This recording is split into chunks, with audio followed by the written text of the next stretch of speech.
Dean Potter is a world-renowned rock climber, known for his record-breaking ascents, bold highline walks,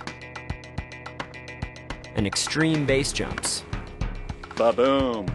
He even combines these talents to use a parachute in lieu of a rope.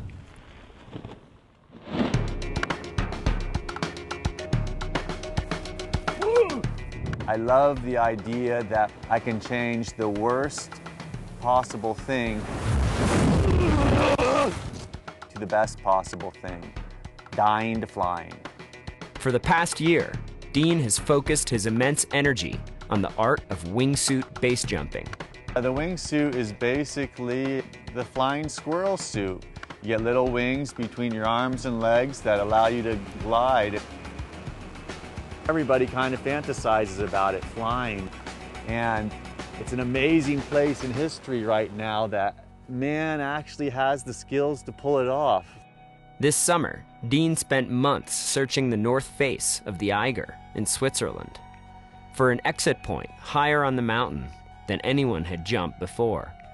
I've always been into exploring and searching for the next beautiful spot, and kind of at the highest possible point that there could be a jump on the Eiger, I just saw this beautiful diving board there. I love to find that magical spot. You're just all alone and it's totally quiet up there.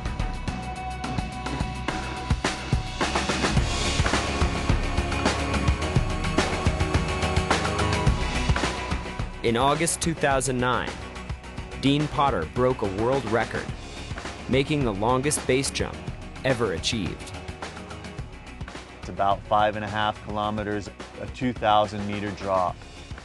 I mean, usually base jumps last seconds, and now I'm closing in on a 3-minute flight, passing over beautiful jade hillsides, down to civilization. Learn more about Dean's achievements in the December-January issue of National Geographic Adventure magazine, and see all his exploits on the new series for the Nat Geo Adventure channel, First Ascent.